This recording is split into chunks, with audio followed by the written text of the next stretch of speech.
at camp, and I teach. I always do fun sing at camp. All right, we're good? Okay.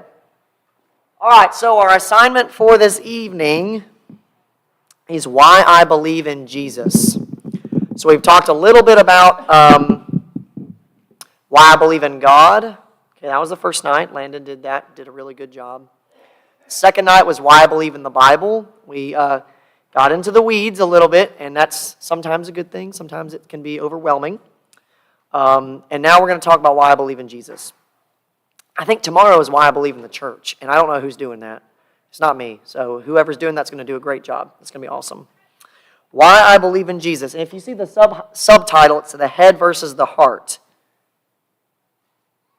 Sometimes I think that when we think about Jesus, we want to understand Jesus. We want to say, hey, give me the facts, right? Give me the facts. I want to know the facts. And I want to think it, I want to figure it out with my brain, right? I want to know Jesus at an intellectual level, and I believe in doing that. I don't know if you know this about me. You should know this about me by now, for those who go to church here. I am the biggest nerd you will ever meet. And I love getting into the weeds. I love footnotes. I love reading, and I love figuring stuff out. But that's really important, and I want to affirm that, and I want to talk about that tonight. But I also want us to talk about the heart. Okay, so sometimes we want to figure it out, but sometimes a lot of men, they like figuring it out, but they don't like what? They don't like feeling it out, right? And I believe that's important, and we've got some things to talk about in that regard. But let's talk about the head versus the heart. The head versus the heart. I'm a head guy. I like to think about things. I like to read. I like to write, and I like to talk about those things in a scholarly way, I guess. I don't know. But I like to do that, and we'll talk about both of those. Why I believe in Jesus, the head versus the heart. We're going to do three things when we talk about the head, and we got to do them fast, because we were actually a little late yesterday, and when it's time for me to stop, somebody's got to do this, because I don't think y'all got refreshments yesterday, because y'all had so many good questions. But we're going to talk about three historical points that point us to Jesus Christ. Number one, the documents. Number two, the eyewitnesses in the empty tomb. And number three, the changed lives. So if someone ever asks you why you believe in Jesus, you want to give them three big picture things that we'll talk about. Number one is the documents. Say it. The documents. The documents. Number two, the eyewitnesses in the empty tomb. And number three, the changed lives. All right, that's a really, really succinct way of looking at it, and we're going to talk about that. Number one, the documents. Number two, the eyewitnesses in the empty tomb. And number three, the changed lives. This is the head stuff. This is the head stuff. We're going to get to the heart in a minute. Let's talk about the head stuff. All right, the documents. Number one, we've already talked about our documents a little bit last night, and we're going to do it again for review so that we are extra, extra clear about our documents. We talked a little bit last night how modern culture doesn't want you to trust your documents. Modern culture wants you to believe you don't have the Bible. Modern culture wants you to believe that the Bible was given to you by ignorant morons, and we got to talk about a little bit last night why that is untrue. And we will do a little bit of review for that tonight and maybe a few other things. Okay, when we talk about our documents, we have six major witnesses that tell us about the Jesus of the New Testament. So all of this is about who? This is about Jesus of Nazareth. Let us not be confused. This is about your Lord and learning about Him. And sometimes it can be a little bit complicated, and that's why we're here to talk about it. Number one, we have papyri. Papyri is our oldest document. It is made from a plant that grows in Egypt along the Nile River. And what you would do is you'd take that little reed and you'd split it down the middle, and you'd make tiny little strips with it, and you'd cross-hatch it until you had ancient paper. And papyri didn't last very long, but it's old. That's our oldest manuscripts, okay? So our manuscripts that go from the 2nd and 3rd centuries that are really old, those are papyri. We have a really good understanding of our text from papyri because they're really old, but they don't last as long, so we don't have as many. We'll give you some numbers in a minute. So we have papyri. We have uncial texts, which are capital letters. So when you were a kid and you had a big pencil on your shoulder and you went A, right, B, your big letters, And those are big letter manuscripts. They're all capital letters, no spaces between the words, no punctuation between the words, none of that in our original Greek manuscripts. And they're called uncials, and they're all capital letters. Uncial just means inch high, inch high. We're going to go fast. We're going to go fast. We have minuscules, which is just cursive. Y'all remember when y'all had to learn cursive? Guess what? My generation, I learned cursive. I don't know if anybody's learning cursive anymore, but you can learn cursive in Greek as well. And these are not as old. They come from the 9th century and later. But many of them are very, very valuable. So not all manuscripts that are later are not necessarily bad. Some of them are very, very good witnesses to our New Testament. Number 4 is lectionaries, which is just church manuals. If you go to a synagogue or temple and you have something that someone's going to read from their service, they'll have a book, or maybe not even a book, but they'll have something with the text on it just for their church service, essentially. So maybe they want to read Ezekiel, blah, blah, blah, and they'll have it in whatever language it's in, whether it's Greek or Hebrew. And so we have a lot of those. We have church manuals, essentially, that are used in their church services, their synagogue worship, whatever it may be. And then we have translations. So guess what? There were people in the ancient world who spoke a language other than what? Hebrew and Greek, specifically Greek, because we're talking about which document? The New Testament. We're talking about the New Testament, Jesus. So they spoke a different language than Greek, and guess what they needed? They needed the Bible in their language. And so some people spoke Latin, some people spoke Syriac, some people spoke Coptic, which is an Egyptian language, okay? And we have lots and lots of manuscripts in those languages. And guess what? We got manuscripts in other languages too. We have manuscripts in Arabic. We have manuscripts in Old Church Slavonic. We have manuscripts in Georgian. We have manuscripts and manuscripts and manuscripts in translation. We have ancient manuscripts. So that's another version. And then the last we have is ancient church fathers. Okay, ancient church fathers are really important because they're really old preachers. Preachers from the 2nd and 3rd centuries. And a little bit later than that. And guess what they did when they wrote commentaries and sermons? What would they do? They would quote the Bible, wouldn't they? They'd say, hey, just as so-and-so, so-and-so said. And they'd write it down. Just as so-and-so, so-and-so said. And they would quote it down. Now, let's look at the last two.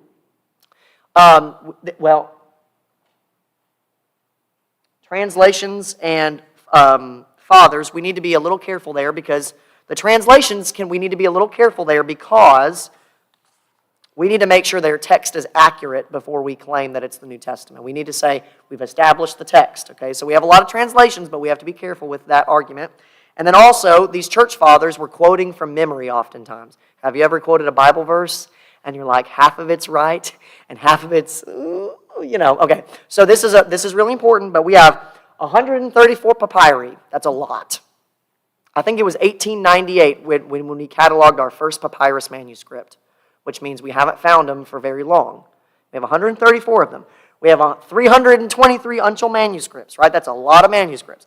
We have 2,931 minuscules, that's cursive, and we have 2,465 lectionaries, church manuals. We have translations, and we have fathers. Guess what? You have a ton of documents, and you should be really proud of your documents. So, if there's nothing else that you get from this, you should be saying it's about the documents, the documents, the documents. You can be proud of your documents. You have a bunch of documents that tell you about Jesus of Nazareth, and that is really important. Okay, let's talk about other ancient literature. Give me some guy's name, anybody who wrote in the ancient world that you have to read about in your history classes. Anybody know? Who is a philosopher that starts with P? Plato. You know how many manuscripts of Plato we have? Like 8. And everybody says, Plato's the man. Okay, that's great. But we only have 8 manuscripts of Plato, 10 manuscripts of Plato. Not a lot. Anybody know what the Book of Mormon is? I heard about it. Y'all know the story about the Book of Mormon? Joseph Smith claims to have gotten some tablets from some reformed Egyptian language that I think he made up. I don't know any scholar who believes that that's an actual language aside from the people who actually follow Mormonism. Most people think it doesn't exist. The problem is, guess what they don't have? They don't have any documents. So you know what? What did we say textual criticism was yesterday? It's when you take manuscripts and you compare them together to see what the original text said. You know what you're doing if you're a text critic for the Book of Mormon? You're less busy than a Maytag repairman. Y'all remember Maytag? Okay, you're not going to have a job because you don't have any documents.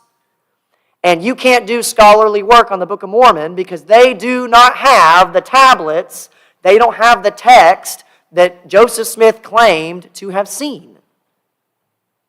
You can't they don't have any documents. They don't have their text. Guess what? What about the Quran? Does anybody know the story about what the Muslims did with their Quran? There was a guy by the name of Uthman. We got to go fast. But guess what? When the Quran started becoming popular, guess what they were doing? They were writing it down. They were writing it down. They were writing it down. And guess what happened along the way? What did a scribe do? He messed it up, just like any scribe might, make a little error. And guess what the Muslims did? They burned the variant copies and killed those who owned them. You know why? Because they were scared of their documents. And guess what they don't have anymore? They don't have any documents. Because there is one guy named Uthman who standardized their Quran, and they print that same thing in Arabic. And they say, if you don't know Arabic, you don't know the Word of God. And that is not what Jesus did. So, if you go to other religions to say, hey, tell me about your text, they can't. They don't have any documents. And so it's about the documents, the documents, the documents. You can be proud of your documents. All right, this is really important. They are less busy than a Maytag repairman. Seriously, you don't have anything to do. If you want to know more about this, and if you want to go on the internet and look up high-resolution photographs of your documents, you can go to the You can go to the CSNTM. Oh my goodness. I'm trying to do the laser. Whatever. You can see it. You can go to the CSNTM, the Center of the Study of New Testament Manuscripts, and you can look up a ton of documents that are in Greek, and you can read them and look at them and see how they're formed, and you can look at those. And you can also go to the textandcanoninstitute.org, and they have articles at the beginner level, at intermediate level, and at the advanced level, and you can read all sorts of material written for your enjoyment and information, and those are your documents. You have a lot of documents. We already talked about that a little bit last night. All right, so what's the first thing that we want to talk about when we talk about the head stuff? It's the first one. What's the first one? The documents. You can be proud of your documents. Number 2, the empty tomb. Let's talk about the empty tomb. A few things we need to know about the empty tomb. Number 1, Paul's testimony in 1 Corinthians 15 seems to be very ancient testimony that goes back earlier than when Paul wrote 1 Corinthians, which is like mid-50s, early 50s AD. So when he says, hey, I'm talking about the resurrection. If Christ wasn't raised, then nobody's raised. And if the dead are not raised, if Christ isn't raised, the dead aren't raised, and you're still in your sins and so forth, 1 Corinthians 15, that seems to be early creedal statements that predate his writing of 1 Corinthians. So that's ancient testimony about the resurrection. So what were people doing after Jesus was raised from the dead? They were going around and saying, hey, the Lord is risen, and we need to tell people about it. And Paul knew that, and he wrote it down because he knew it, and he saw the risen Lord. Okay, so number 1, Paul's testimony in 1 Corinthians 15. Number 2, when we talk about the empty tomb, the narrative is unadorned and unapologetic. Y'all see that disciples? The disciples are not painted in a good light in the New Testament, are they? What does Jesus keep telling them? You have little faith. What do we see? Doubting Thomas. I will never believe if I don't what? Touch his side, touch his side. The disciples are not put in a good light. Does that sell really well? So if I wanted to sell a story, you know what I would do? I would make sure everybody was on board with the Jesus dude. I would make it look popular. I would make it look successful. But why didn't they do it? They weren't trying to sell it like a TV show. They were telling us real history. And they're not just going to make themselves look good for a story. So these guys aren't painted in a good light. So that tells us that this story is highly accurate and highly trustworthy because they're not trying to make themselves look good. They're willing to say negative things about themselves if it points us to the Jesus narrative. Number 3, the discovery of the tomb by the women. Why is that important? Why did the Bible give us the discovery of the tomb by the women? Huh? Yeah, what's going to happen if a woman goes into court in the first century Jewish world? They're going to say, nope. And so what is the New Testament authors doing for us when they say the women came to the tomb? It's very similar. Like who would sell this, right? It tells us that they're willing to tell the truth even if it looks what? Really bad. It's not going to sell very well. Okay, so that's really important. They're willing to go out on a line and say, the women found the Lord. Right? Their testimony wouldn't have been taken in court, and yet they're willing to say it. Right? That's really important. And number 4, the disciples could not proclaim the resurrection if the tomb wasn't empty. Why? Well, what could they have done? If they wanted to squelch the Jesus rebellion, what could they have done? Here's the body! And everything would have gone, pfft. And guess what they couldn't do? They couldn't find the body. The empty tomb. Number 1 is what? The documents. All right, let's keep talking about the empty tomb. We're gonna go fast. Theories against the resurrection. There's the swoon theory. He wasn't really dead, but they pierced his side, right? Blood and water. He wasn't really dead. That's a theory. Maybe they went to the wrong tomb. If they went to the wrong tomb, who else went to the wrong tomb? The guards and the angels. Oh, if the angels went to the wrong tomb, they need to adjust their GPS, I guess. I don't know. But if they went to the wrong tomb, everybody went to the wrong tomb. Maybe the Romans took it. Why would they take it? They wanted to expose them. Why would they take it? They wanted to find the body, if anything, and say, hey, he's dead. Why would the Jews take it? They didn't want him to rise either. Why would the Christians take it? Why are they dying for it? Did the Christians take it? Well, they're dying for it. Why would they do that? What about group paranoia? Here's what people think about the 500 who witnessed the Lord. They just had a hallucination. And they saw the risen Lord. And they had a group paranoia hallucination. I was watching a public debate where William Lane Craig, a very well-known apologist, was answering this question. And he said to his opponent, who had just said, well, they just had a hallucination. Oh, well, they were having group paranoia and yada, yada, yada. And he said, well, what would... He said, Dr. Parsons, what would convince you that you were seeing the resurrected Lord? What would get you in the church building? He said, well, if I heard a beam from heaven and it shone down, he was being serious here. He said, if I see a beam from heaven and the voice says, Dr. Parsons, this is Jesus of Nazareth, and I command you to go to church the next morning, and I'm the resurrected Lord, and you need to go to church the next morning. He said, hey, I would be in the church, I would be on the pew the next day, yada, yada, yada. And you know what William Lane Craig said? He said, why couldn't you just say, oh man, I was having a hallucination? It doesn't really work. And you're going to tell me that 500 people all had a hallucination at the same time. That is not a good argument. Okay, group paranoia, cultural myth. Oh, it's just a myth? Yeah, well, we have 5,400 documents in Greek that tell us that Jesus lived. I don't think that's a good myth. Yep.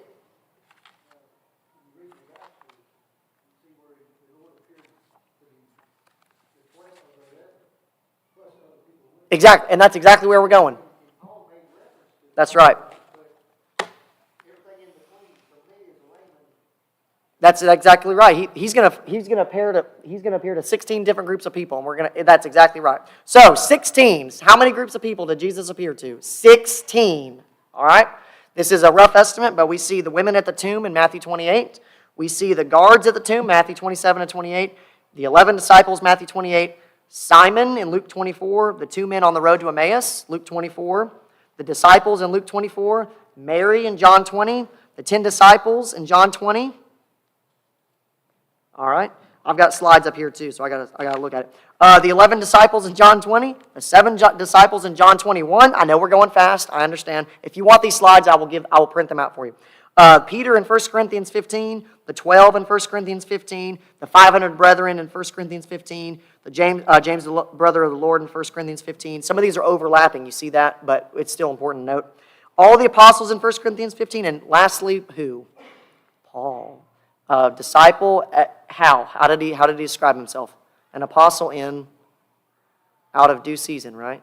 But he saw the resurrected Lord on the road to Damascus. All right, number 1 is what? The documents. I'm gonna press y'all on this, and we're gonna take our quiz every other time. Number 1 is the documents. Number 2 is the eyewitnesses and the empty tomb, right? Number 1 is what?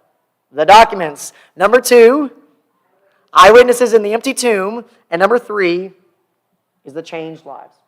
Now, you can write book after book after book on this, and this is not going to be exhaustive. This is a 30-minute thing, okay? So I'm giving you high points. You can read a lot of material on this. Number 3 is the changed lives. We're going to give them a second to get through. Hey, It's going to be enough time for me to catch my breath a little bit. We're going fast.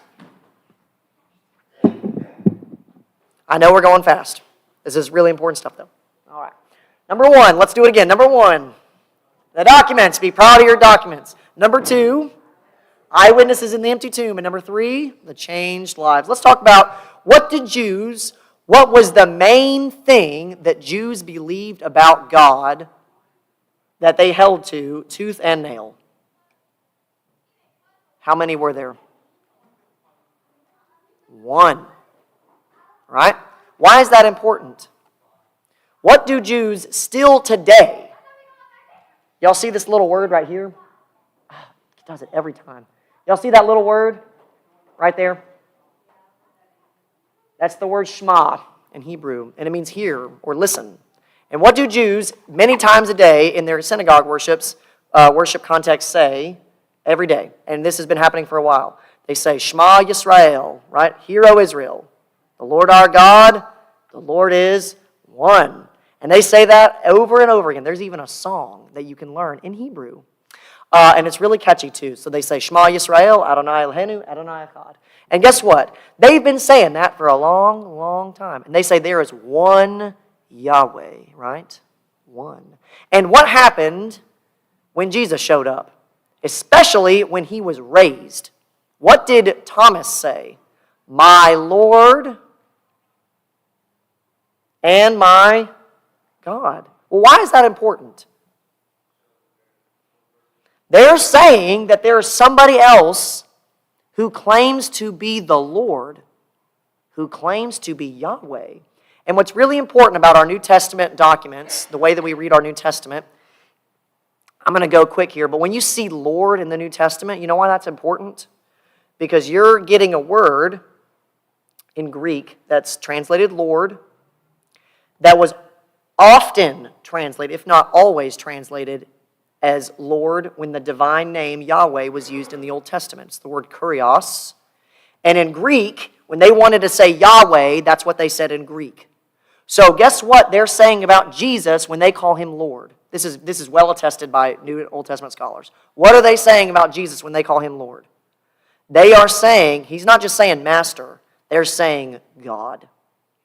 And what would it have taken for all of these Orthodox Jewish people who were saying there's one God and one alone to change and say there is somebody else who's also the Lord? What was it? What do you think it was? It's all about the resurrection, right? It's all about the resurrection. If the resurrection didn't happen, then we are a people most to be what? Pitied, right? It's all about the resurrection. Acts 2:37, he says, he has made him both Lord and Christ. It's not just that he's the Messiah, but he's also who? God. That's a really big deal in ancient Judaism. And in fact, if you go talk to Orthodox Jews today who don't believe in the Messiah, they're going to say there's only one. But there was a lot of people in the ancient church who, you know what they did? They said there's another one, and he's the same Lord as we've been talking about for the last couple thousand years. And his name is Jesus of Nazareth. All right, number one, the documents. Number two, eyewitnesses in the empty tomb. And number three, the changed lives. All right, let's talk about the heart a little bit, because that's the part that we don't like to talk about. I don't have my slides for some reason. Print it out. Let me see if I've got... I'm going to have to go off of this. Okay, I'm going to sort of do this so I can sort of see it, but we're going to be good. The head versus the heart. We like to talk about the head. We like to say, this is why I understand Jesus, and this is why I love Jesus in my head. This is why I understand him. But what does Deuteronomy 6:4 say? He says, Hear, O Israel, the Lord our God, the Lord is one. And then you can keep singing. There's the whole song from verses 4 to 9 that you can learn in Hebrew if you go look it up on the internet. That'll be y'all's assignment. Go learn Deuteronomy 6:4 through 9 in Hebrew and come back to me and we'll talk about it. No, don't do that. You can learn this. It's really catchy. In fact, Jewish people today learn whole books of the Bible in Hebrew by song. That's how they learn the Bible. And what's the first thing that God tells us to love him with? with your heart. Now, when Jesus is asked in Luke chapter 10, what's the greatest commandment? He says, well, how do you read it? And they quote to him the Shema, but they add a word, heart, soul, mind. That's not in Deuteronomy 6, which is really interesting. Why did they do that? I don't know for certain, and I'll look it up later. But what was the first thing that Moses said? All of your heart. You think we miss the heart sometimes? Because we're trying to figure Jesus out? I want to figure Jesus out. Guess what? You can't. But we need to... do you think you can know enough about Jesus? You're not going to figure Jesus out. Matthew 15:8, Mark 7, verse 6. This people honors me with their lips, but their heart is far from me. You know what those Jewish scribes knew? They knew Torah. They could quote to you, Shema Yisrael, Adonai Eloheinu, Adonai Echad, and they could go on. V'ahavta, eight Adonai, whatever. They could go on and on and on, and they could tell you all these things, but you know what they were missing? They were missing the heart. And sometimes, whether it's in our own fellowship, in our own flavor, whether it's someone down the street, I think we miss the heart. And I believe in Jesus because we've got what? Documents. We got what? Eyewitnesses in the empty tomb, and we got changed lives. I believe in Jesus because of those things. And I will go to bat for Jesus based off of those witnesses and those evidences. And I believe in Jesus. But I also believe in Jesus in my heart. And let's talk about that a little bit more. Romans 8, 9, and 10. Somebody want to grab that for me? Romans 8, 9, and 10. How much time we got? Am I going over or what? All right, keep going. Romans 8, 9, and 10. Whoever gets it there, read it out loud. Read it loud and proud.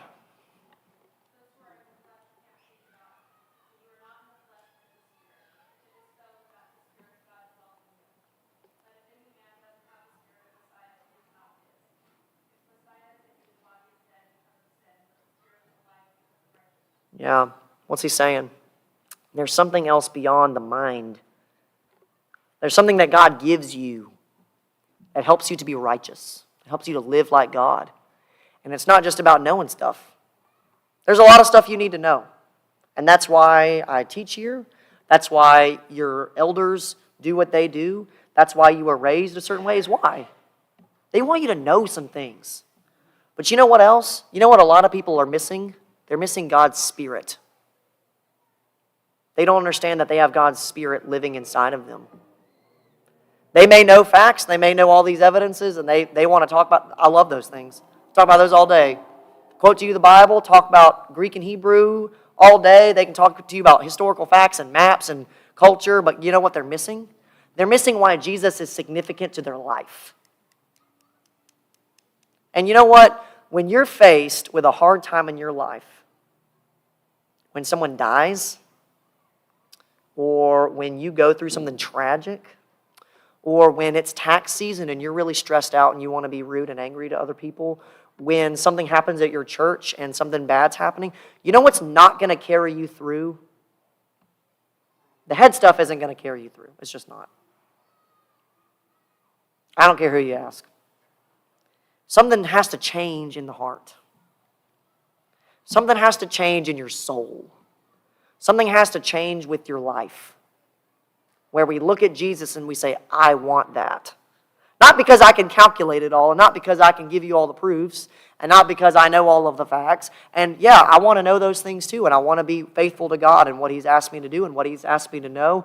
But when all of the bad things in your life happen, those things aren't the main things that help you to be faithful. And God is with you. Do we talk about that enough in churches of Christ? You know what happens?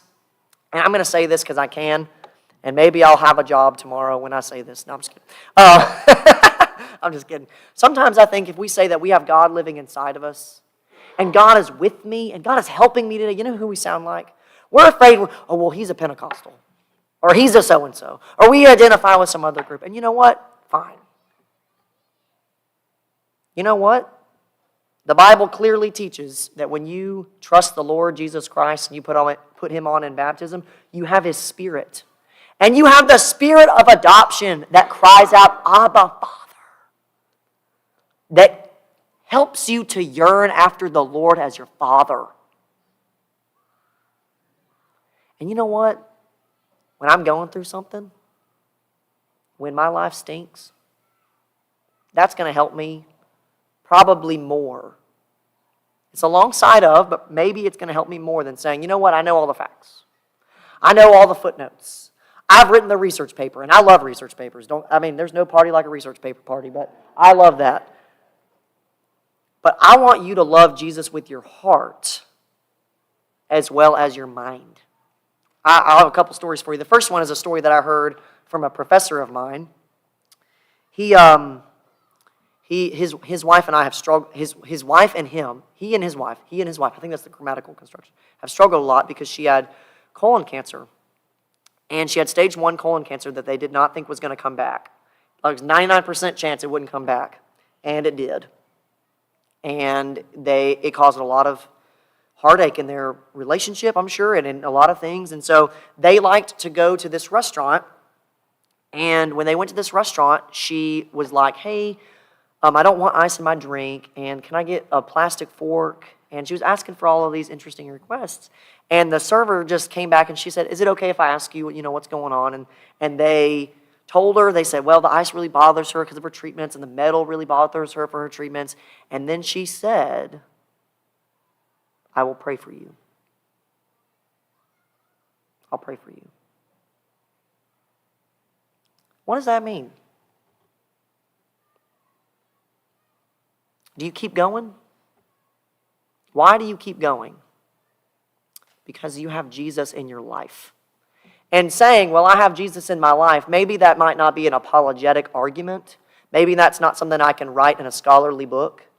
But it's very real to you. Hopefully it's very real to me. And God's providence is not a joke. It may not be something we can say, ha-ha, providence. But maybe that's the point of providence. It's so that we know that God is there in a way we can say, I feel Him, I know Him, but maybe I can't prove it all the time. And you keep going because you have God in your life. I'll tell you another story. This is a story that happened to me and that I had to live through.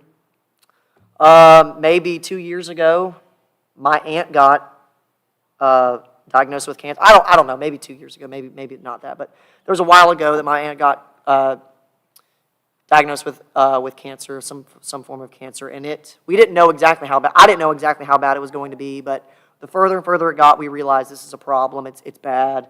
This is really bad. This is not going well. This is really, really bad. And there was a point where we knew that was going to be the way it was going to be. And we had to come to that realization, and we had to brace ourselves for that. And last year, in May 25th, I got on a plane in Nashville, Tennessee, and I flew to Boston, and then I went from Boston to Tel Aviv, Israel. And I was incognito. We were going on an archaeological dig there in Shiloh, and I was away. And we got to Jerusalem maybe a couple days in, and one of the first things we got to see in the old city of Jerusalem, there's a big church there called the Church of the Holy Sepulchre, where many scholars think that Jesus was buried. There's good reason to believe that because there are first century tombs there. And right after we got out of that tomb, maybe it was right before. I think it was right before, maybe 2 hours before. We're on our way. I get a text. The buses had Wi-Fi, thankfully. And I got a text that said, Aunt Lori died. Aunt Lori died.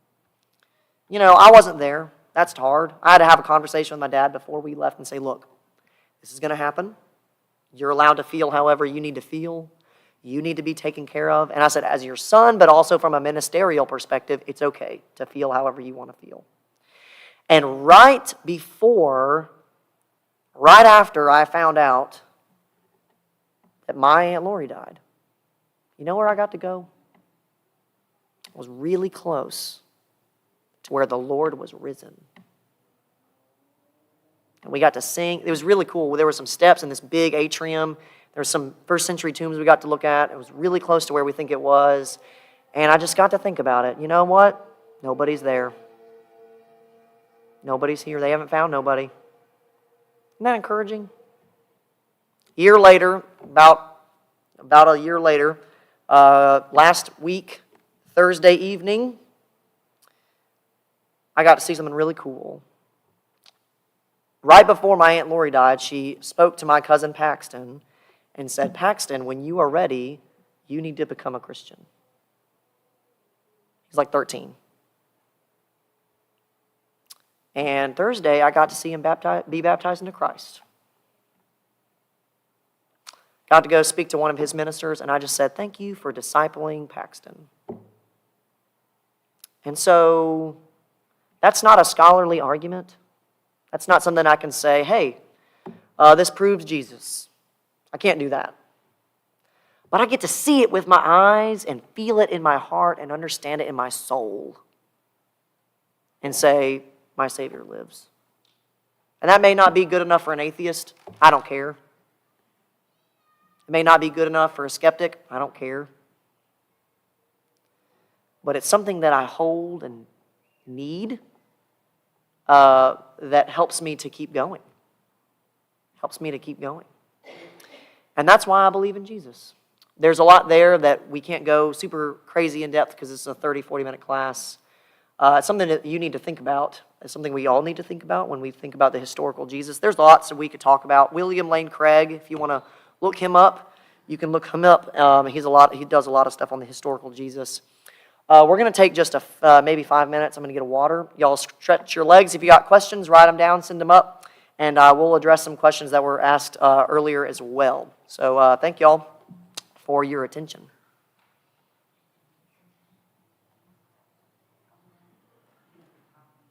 Of what? Of the slideshow? Here you go. You can have it.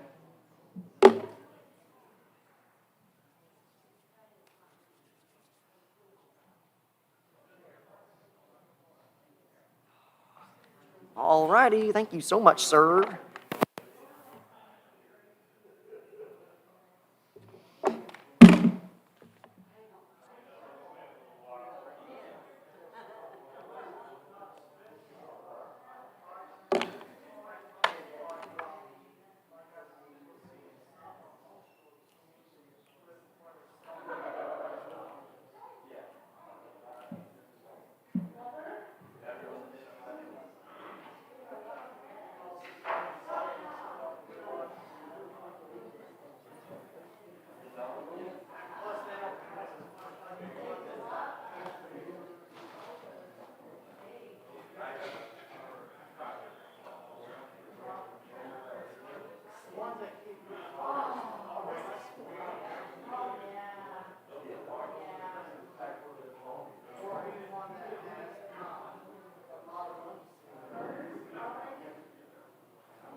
Yes.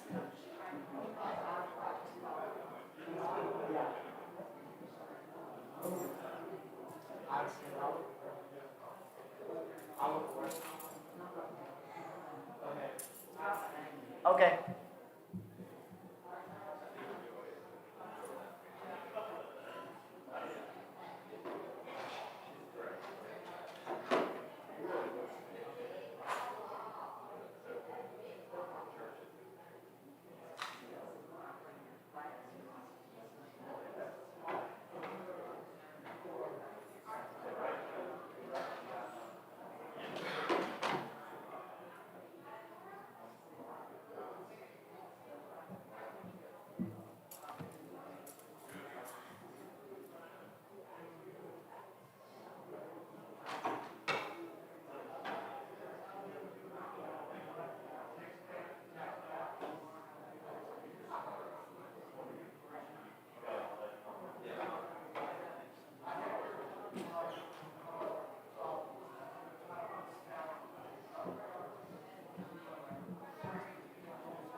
It's a Brown English Standard.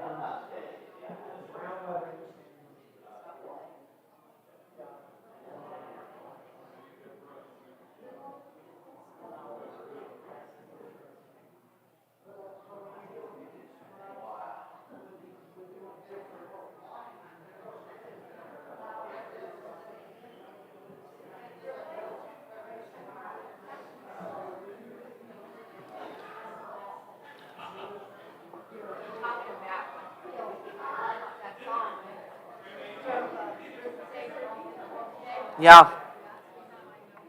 Yeah. Yeah, absolutely. That's a good point.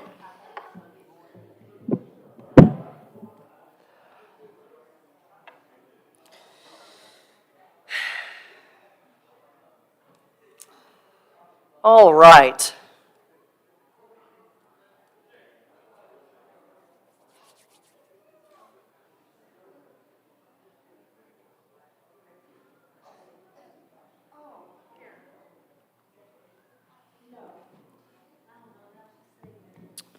If you have anything else that y'all want to pass up, you're welcome to. You don't have to, of course. Get this out of the way. I actually, I have sort of misplaced the original copies of the questions, so I've got like a SparkNotes version of the questions that I think I will be able to cover. Tiptoe very softly.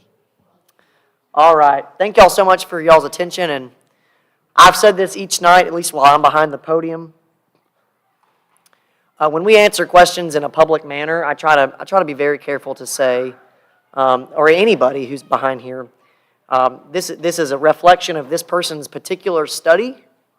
This is not a reflection of the views of New Providence. This is not a reflection of the views of the eldership here. This is a reflection of the views of the person behind the podium. So please don't go home and say, well, New Providence thinks this, and they're just, whatever. I don't know. Not that you would do that, but we try to say that when we have the opportunity. The first thing that we want to talk about, a question that was submitted, which is a good question, is on the topic of instrumental music. And before I say, some things, let's put this out there first. Both, actually, we'll let them pass through the sea real quick. They'll part the waters real quick.